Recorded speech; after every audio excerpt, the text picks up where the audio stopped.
that we're living up to our commitments to DC residents and protecting local control and our autonomy. So we'll say a little bit more about what has worked and what we think needs to change. But before we do that, we're going to say a little bit more about the beautification efforts in DC. So let me first say how proud we are of our city and how beautiful and green our city is. When people visit our city, they comment on how green it is, how wide the avenues are, how many trees we have, how great our parks are.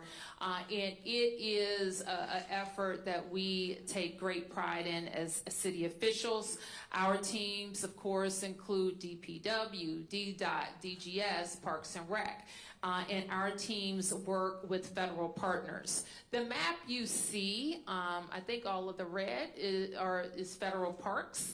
And like many things in Washington, there is a mix of local and federal responsibility. And the red spaces that you see are major federal parks as well as pocket parks throughout the district. The district over the last 10 years, I have had a significant effort on improving infrastructure, especially alleys, local streets, trees, lights throughout the district. And you can see the change over these last 10 years of roads that were in poor condition to roads that are now in good or excellent condition. We will, though I don't know much of the details, we will be supportive of the President's $2 billion request to improve infrastructure, especially federal infrastructure in the district.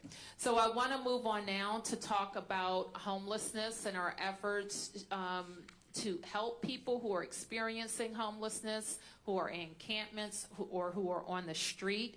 I wanted to share a little data about our experience over the last couple of years. We do a point-in-time count every year. This point-in-time count showed that just over 5,000 people were experiencing homelessness in DC. Most of those people are utilizing shelter. We achieved a decrease from 2024, which was our first major decrease in 3 years since the pandemic. We've seen an 18% decrease in family homelessness and 4.5% decrease among single adults. Now, sometimes people are surprised when I make this statement, but it is a fact. We have a relatively small encampment problem in DC.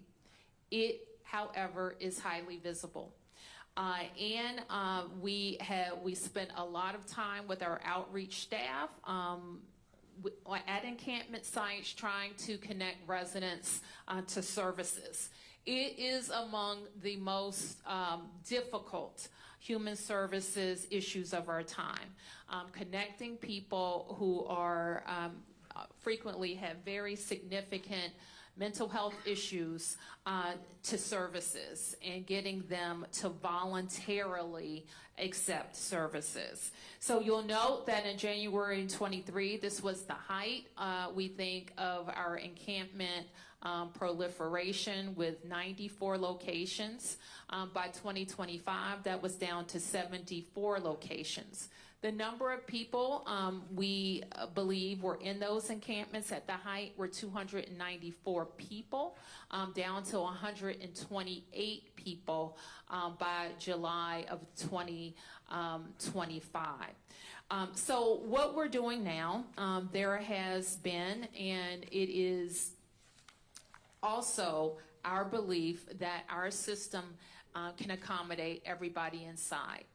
So this week, I think Thursday or Friday, we are going to do another census count of unsheltered people in DC. That will give us an accounting of if any tents remain, where those tents are, the number of residents living there, and the number of people who may not be in tents but are still on the street. We want to know where they are so that we can connect them to services and get them to come inside. So I just want to wrap up by talking a little bit about next steps. Firstly, in the next couple of days, I will issue a mayor's order that spells out how our Emergency Operations Center will continue to engage with the federal Clean and Safe and Beautiful Task Force and ensure that task force resources continue to be strategically deployed in the district. This is what we think in just a couple of weeks of experience has worked. Having more federal law enforcement officers on the street. We think having more stops that got to illegal guns has helped. We think that there's more accountability in the system, or at least perceived accountability in the system, that is driving down illegal behavior. We know that we have had fewer gun crimes, fewer homicides, and we have experienced an extreme reduction in carjackings.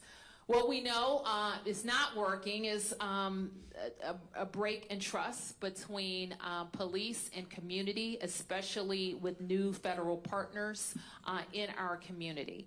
We know having masked ICE agents in the community has not worked, and National Guards from other states has not been an efficient use of those resources. What's still needed is, in the city, we're going to continue to need more police. We continue to need more prosecutors, more judges, more effective prevention programs, and we need to ensure local control.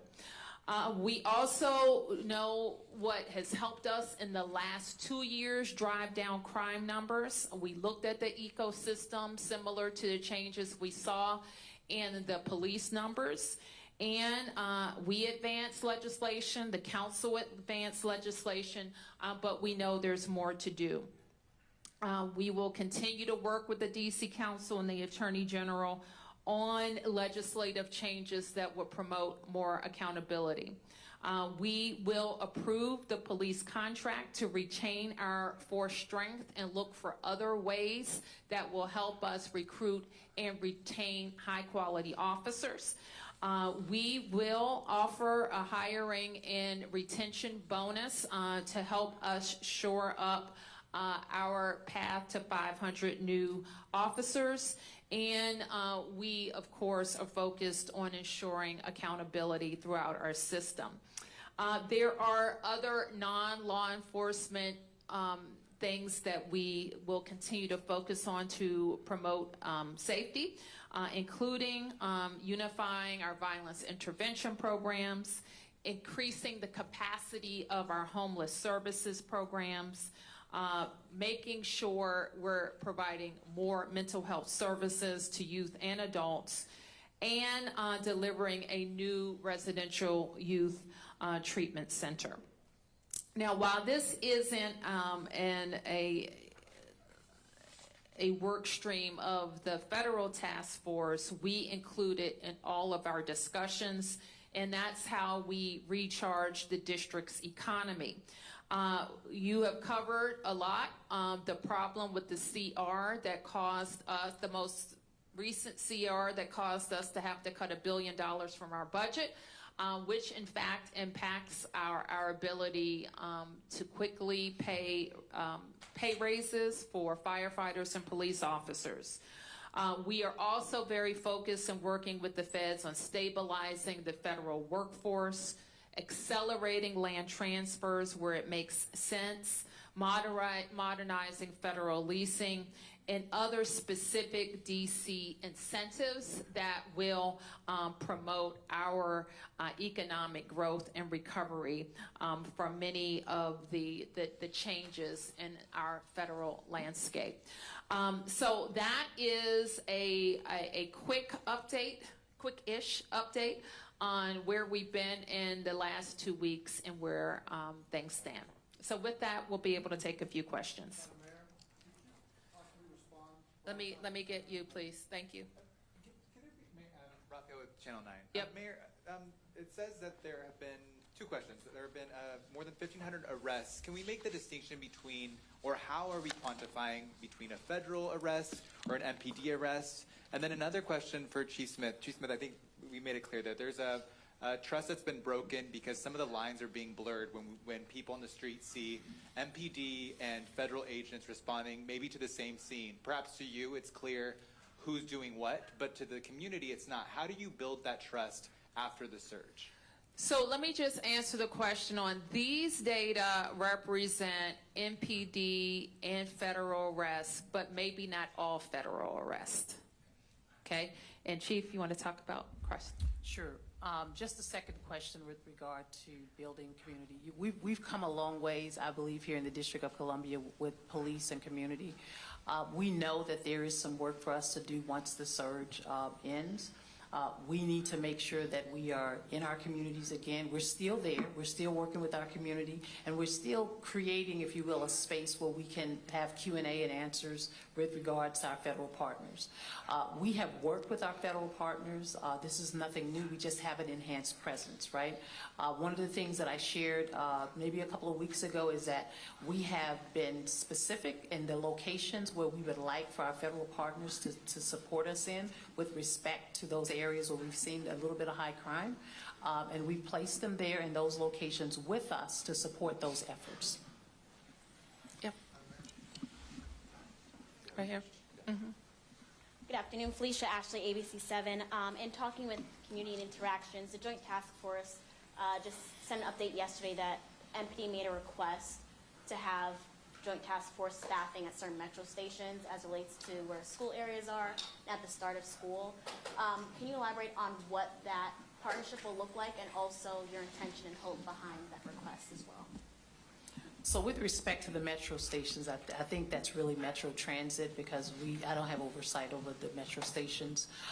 With regard to having a federal task force available to us, when we do see surges and spikes in crime, it will certainly be helpful for us. We know that our federal partners work with us when we have various operations, or some folks like to call them takedowns around the city, very complementary in that space. And the expectation is that we will continue those efforts and hopefully have the opportunity when we want to conduct different operations or different surges, we can call upon them to be able to support us. Yep. I'll get you in a second. Yep. Madam Mayor, yes, thanks. In your conversations with the president, what assurance did you get that he would not attempt to go beyond the 30 days? That was not something that I discussed with the president, but with the Attorney General Bondi, and we will continue to work on how our Emergency Operations Center and the Federal Task Force can work together. Yep. Earlier this week, activists were out front of the D.C. courthouse during arraignments that lasted well into the night, about 100. My understanding is a good portion of them were no papered. I just wanted to get your thoughts around that, just seeing as though police are arresting people. Yep, that's a great question. We don't have any information around what the courts have done or what the U.S. Attorney has done. We just don't have that information available for this briefing, but I do think it's important to understand. Mayor? Yes. Could you respond to the plan by the federal government, the Department of Transportation, to take over the management of Union Station? Well, the federal government owns Union Station, and I think that I don't know the details of what will happen. If it's just about management, that I would consider that step one. If it's about what Union Station needs for its total transformation, that would be an amazing initiative for the federal government to take on.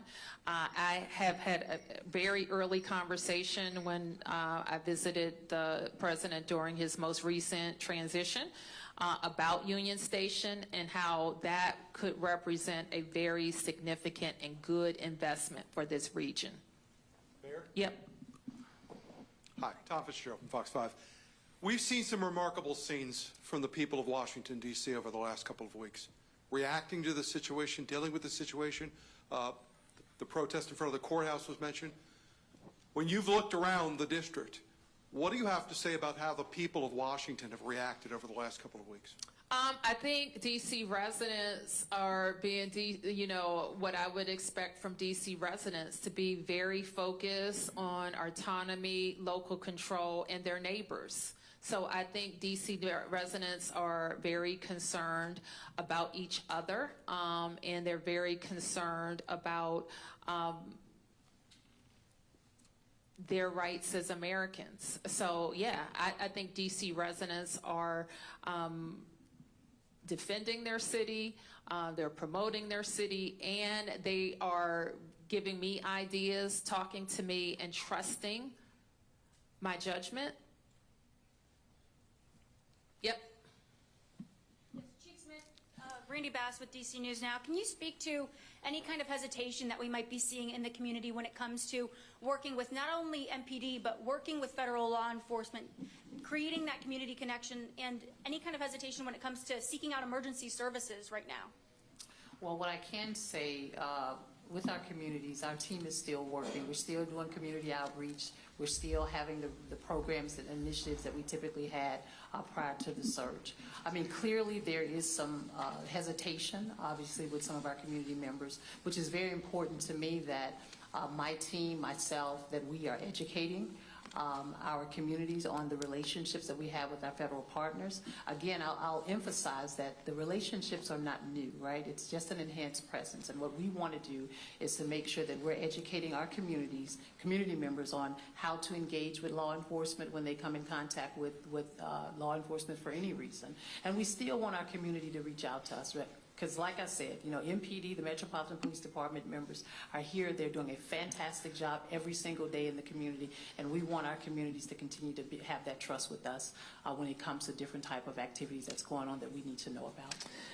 Now, if I could just add on to that, like, we don't know who's not calling, but we do know a lot of people are calling, and on that data sheet, which now I can't see, so. Yeah, so you'll notice on the data sheet it has calls for service, which in fact have increased during the surge. One of the things that we know about DC residents and visitors is that we're the 4th busiest 911 center in the country, right? While our population is not necessarily the 4th.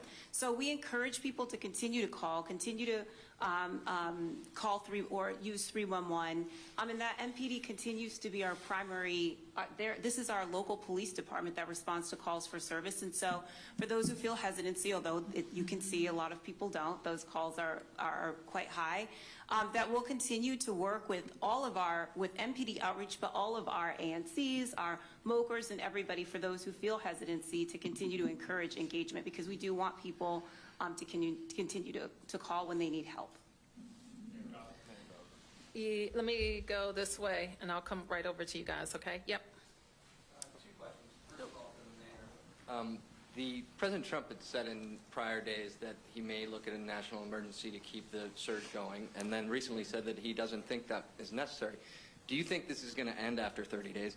And if it has been successful, do you want it to end after 30 days? What we want is local control of our public safety ecosystem, and that includes deployment of officers. And we want federal officers that work in coordination with us, DEA, ATF, FBI, who, as the chief just mentioned, work with us on major crime issues all the time. And our officers are familiar with working with them, and they have been helpful in the field. So do you think this is going to end after 30 days? I think we're going to have officers, and we want officers. We want to enhance our officer presence. And for the chief, the chairman of the Government Oversight Committee, Comer, sent a letter to you recently asking for all kinds of things, all kinds of records, and for transcribed interviews with 7 MPD commanders. Are you cooperating with that? How is that going? We will we have been cooperating, and we will continue to cooperate. Thank you. Yes, sir. Yep. For the mayor, could you say why you believe the Trump administration exerting greater control over Union Station would be a good thing? They own Union Station. It's owned by the Department of Transportation. And it will be a good thing because that station has suffered from needing some say $12 billion, but let's call it at least $8 billion worth of investment in the renovation. And that is not something that the district will be able to support. It is an important regional asset, it's an important asset for the Eastern Seaboard, it's an important asset for the nation.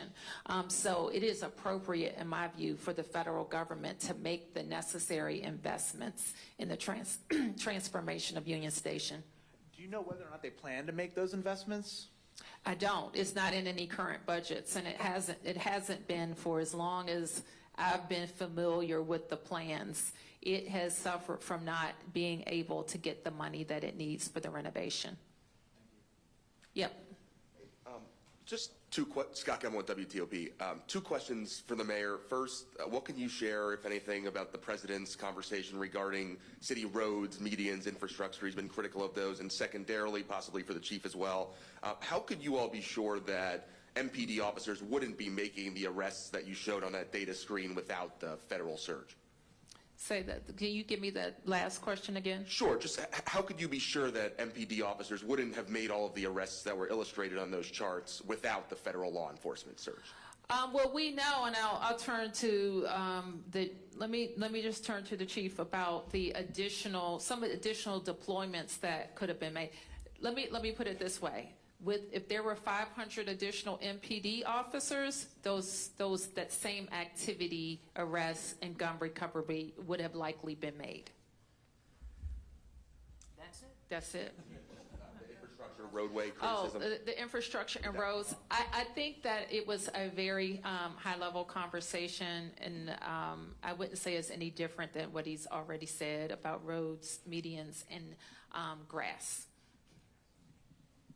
Yes. Thank you, Mayor Bowser. Joe Khalil with News Nation. You've said you agree with the $2 billion investment that President Trump is asking Congress for D.C. He has said he expects those projects could take anywhere from 6 months to a year. So do you expect that timeline is accurate? And if it is, do you expect there will be some kind of federal presence here in some form for a full year doing that? I have no idea what the projects are, other than what I've heard or the timeline.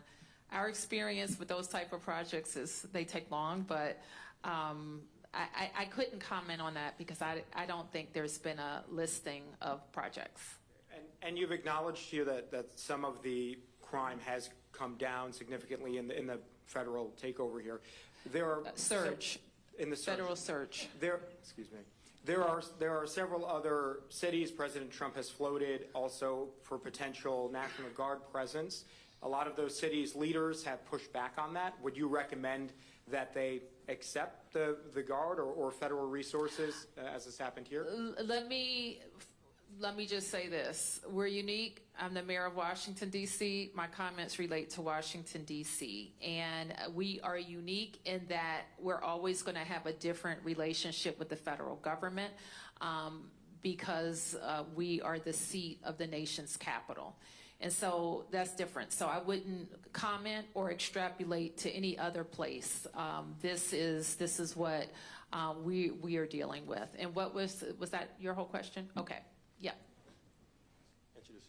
This is Campbell Robertson with the New York Times.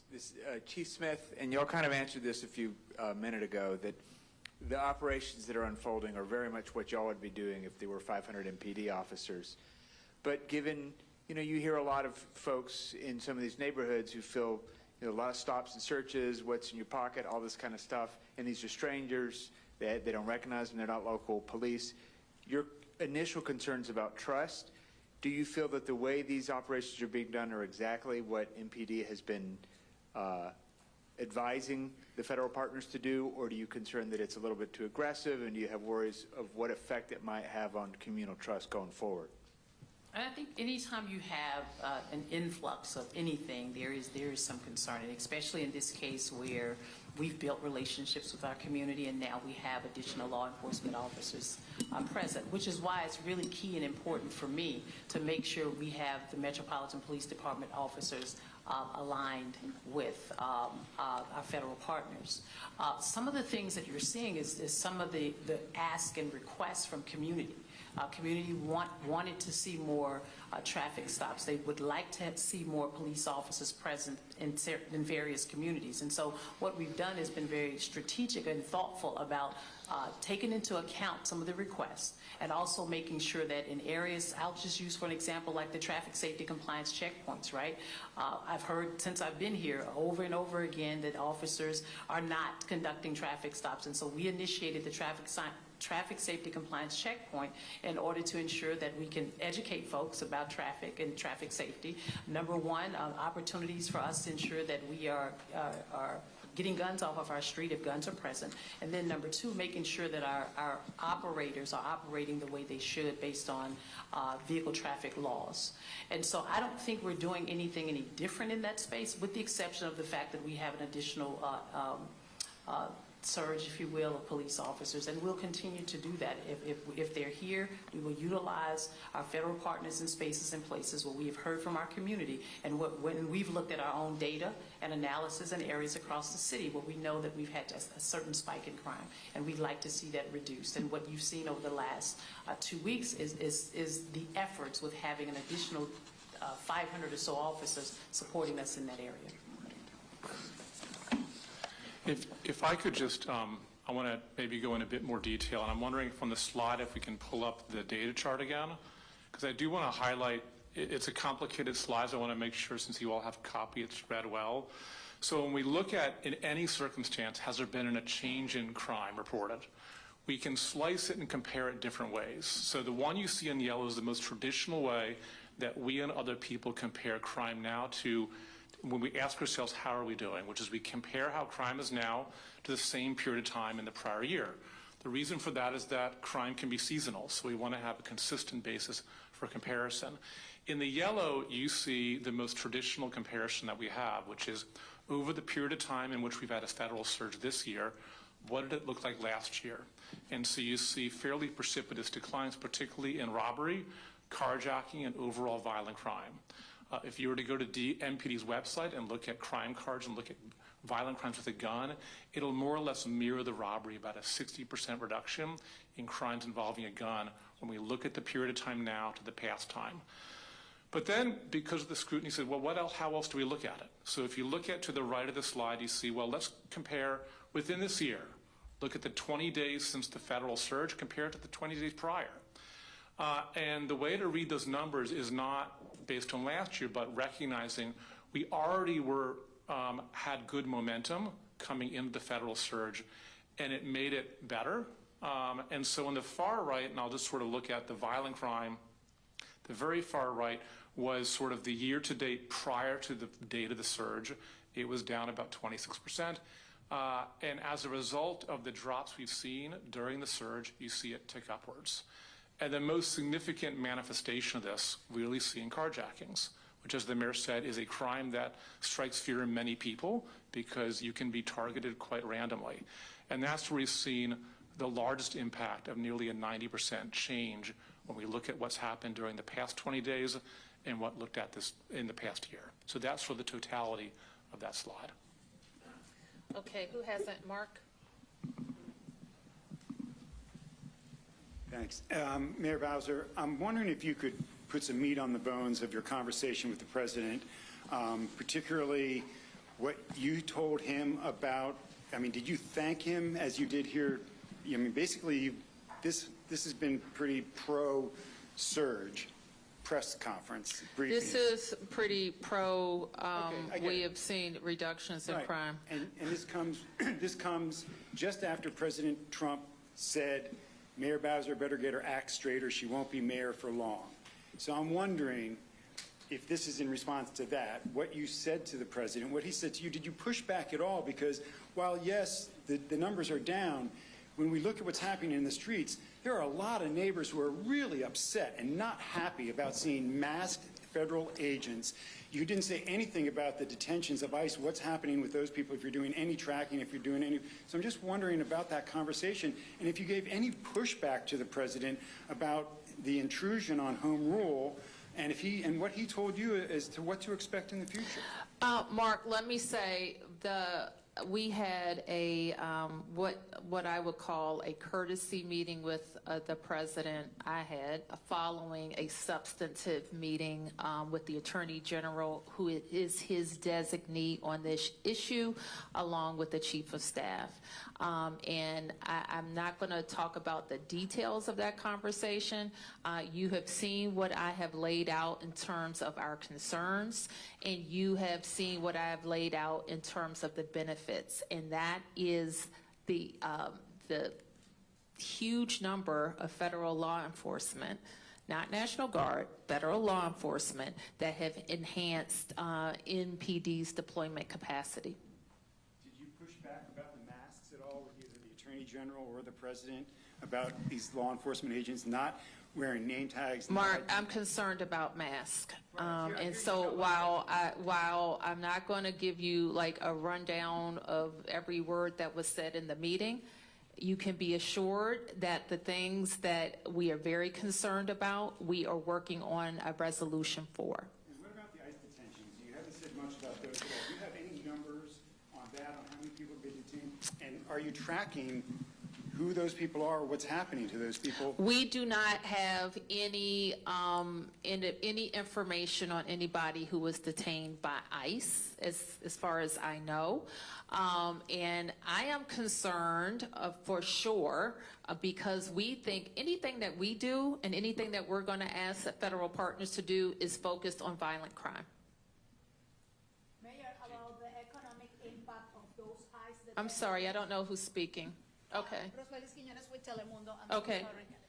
About the economic impact of those ICE detentions within covering families who are losing their homes, they are losing their jobs due to the fear, due to the immigration enforcement. What can you tell us, and what can you tell the Hispanic community and the immigrant community? Well, I'm devastated by people living in fear. I think you know very clearly how I feel about our nation needing comprehensive immigration reform, about the Congress establishing a pathway to citizenship for hardworking people who came to this country for a better life and who are not criminals, who are law-abiding. And I think when that question is finally answered, that's the only way to deal with this fear, or to deal with these agencies going after law-abiding people. Yep. Yep. Thank you. Olivia George with the Washington Post. Two questions. First, for the mayor. Under the Home Rule Act, what specific requests have been made for MPD services by the federal government, and how have those requests been communicated? Oh, we wouldn't be able to enumerate them here, but we do have a way of kind of centralizing requests. And one for Chief Smith, related to what was just asked. In what capacity is MPD assisting ICE with immigration enforcement? Based on the President's executive order, we are supporting the ask of the Metropolitan Police Department to support our federal partners in this effort. Yep. Mayor, thank you. Josh Chapin at Channel 7. Unfortunately, we saw a murder this week. I know there were some people in the federal government that were counting days without homicide. It doesn't matter. Unfortunately, someone was taken. I'm just wondering, and maybe this is a better question for Chief Smith, but more officers going in, whether it's MPD officers or federal troops going into a place like Southeast or places where we've seen violence in recent weeks. Is that on the docket? Is that on the agenda to put more officers there? Well, talk about deployment, Chief. Yes, we do have officers deployed in all of our areas and within all 7 districts. The plan initially was to ensure that we looked at various locations around our city where we were seeing a spike in crime. And so you mentioned Southeast, we have officers assigned in Southeast within all of our districts as well. Is the National Guard, is it worth the National Guard going in there or directing them there? I don't know how that's even communicated. I don't know anything about how the National Guard is being deployed with respect to that. Okay, we'll be able to take it. Did you get one? Oh, okay, Martin. Hey, Mayor, how are you? Chief, I just wanted to go back to something you said about things that residents were asking for that their MPD is now doing, like traffic stops. But what we're hearing is that traffic stops, no resident said we want a traffic stop followed by a guy asking you for your papers. So how do you balance what you say is a proper use of a strategic use of MPD resources and what people are perceiving as things that are infringing upon their rights in a pretty dramatic way, specifically targeting a community that is now telling us that they don't want to call MPD because they're afraid that if they call MPD, ICE is coming with them. And I do understand the concerns. I've had many conversations with many residents here in the city and community members. However, I also have heard from members who want us to enhance our presence in communities. And clearly, what I will say about the members of the Metropolitan Police Department, it is a responsibility of every member to ensure that we're showing up in our communities as we have been prior to our federal partners of the surge. And the expectation is that they will continue to do that. My oversight is over the members of the Metropolitan Police Department, and we do have great relationships with our federal partners, and it is my hope that if there are any concerns that members in community have with respect to, I won't say over-aggressive or any violations, that there's a space and a place for them to report that. And just to follow up on that one, I mean, there's already plenty of things that happened this week regarding more things that the president wants to do with the district. One thing he said in this executive order is that the Attorney General is now empowered to ask MPD to change its general orders the way that police officers are told to operate. Now, MPD doesn't have to say yes, but requests can be made. When would you push back? Mayor Bowser, when would you push back, and what type of request would you push back on? Would you What if the Attorney General said, listen, I want you to loosen standards on uses of force. I want you to allow more pursuits using vehicles. I want to get rid of body cameras. Like, how far is too far? I think all of those things you mentioned seem kind of too far, but that hasn't happened. Nothing has happened in that regard. The requests have to be made to me, and I would work with MPD on reviewing of requests. Yes.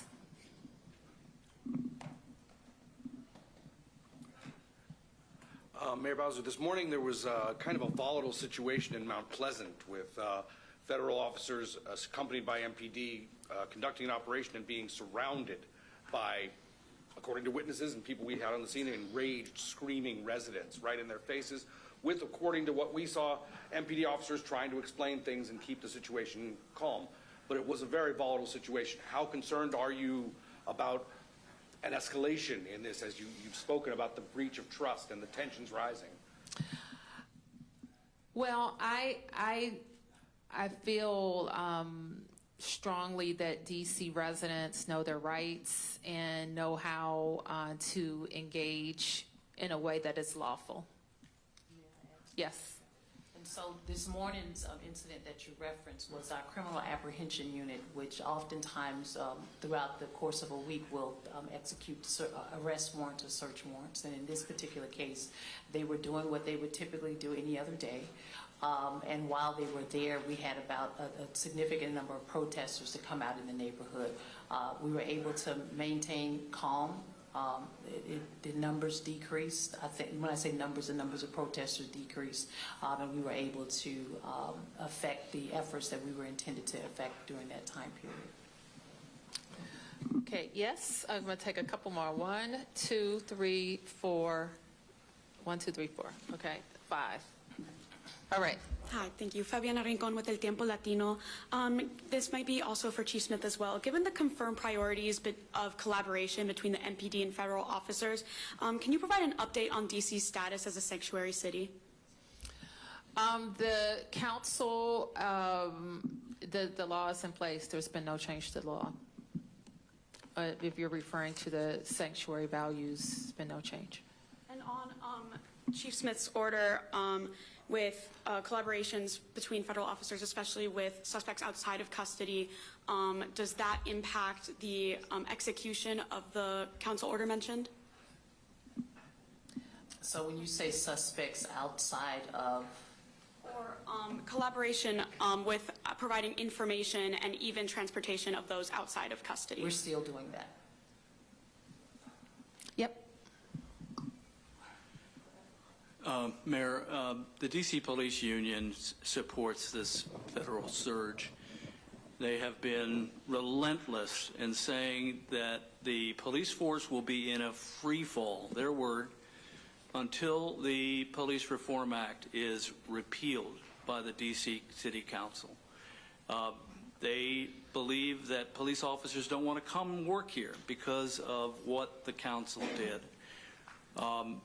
What's your opinion on that? We're looking at a number of pieces of legislation to see what should be tweaked or replaced. And I am committed to working with the council if they are interested to make any changes. Yep. Madam Mayor and Chief Smith, if you could possibly both answer this. What is your response to the House Oversight Committee now investigating the alleged manipulation of DC crime statistics? Do you have an opinion on them doing that and why they're doing it? And can you tell us the status of your own investigation into that? I would only add what the chief has added about the earlier question. We'll answer any questions that are posed to us, and we don't have any update at this time on the internal investigation. Yep.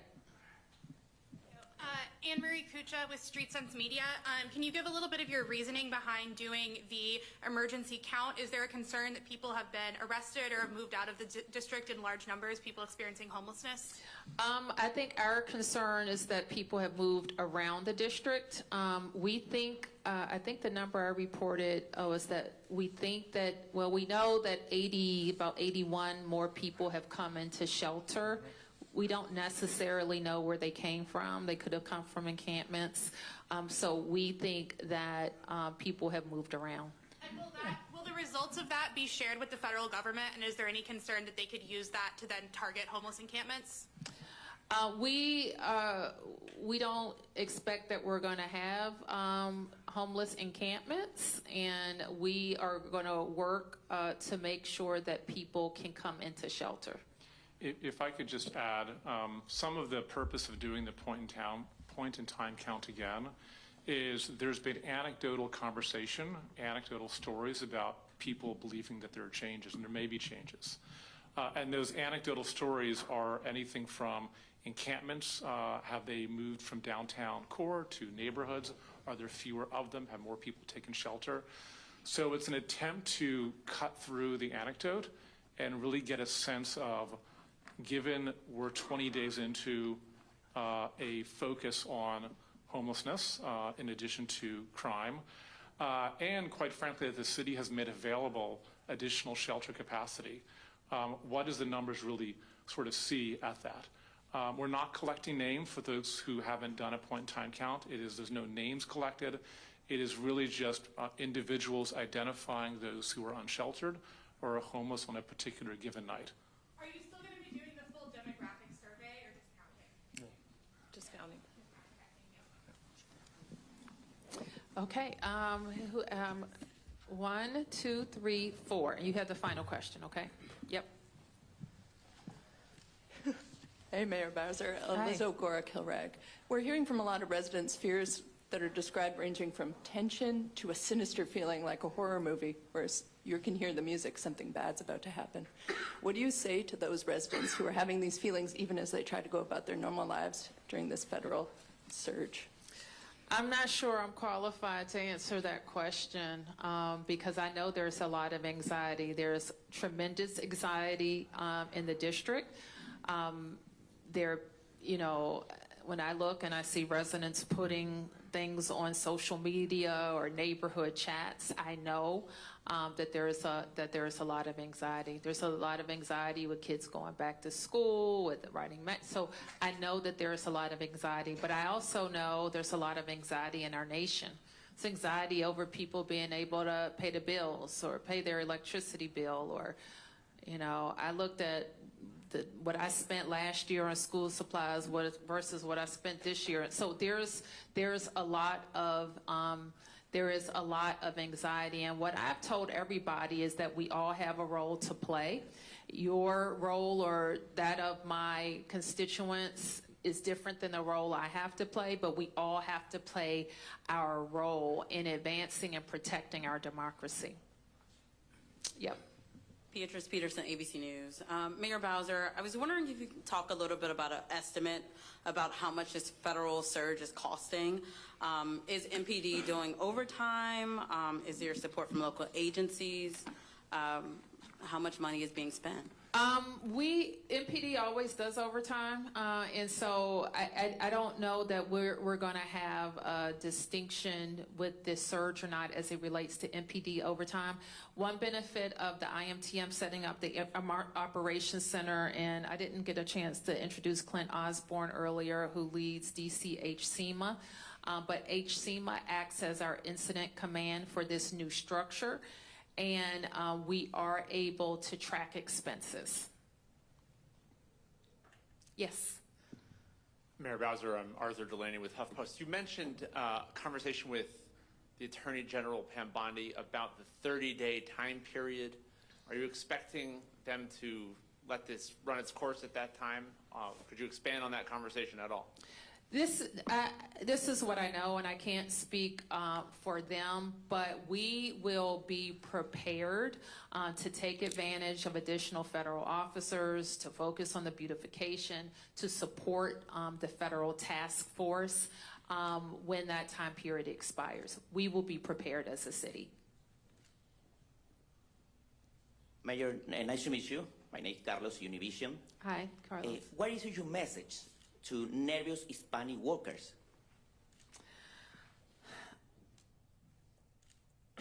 Earlier I said, Carlos, that the answer is to have an immigration system that works and that is responsive to people who want to live in the best nation on earth, raise their families, and have a better way of life. And we know in Washington, D.C., so many people have immigrated here and legally immigrated here who have TPS protection. And whether you have documents or you're undocumented, you are like almost, you feel like you're being caught up in a dragnet. And that is horrible. And to the extent that there is enforcement in this town that does not have, let me just say, we should be focused, all these additional federal resources, on violence. And that is what my hope will continue to be. And I would just express to them as a neighbor how very sorry I am that they're living in this terror. Okay, thank you, everybody.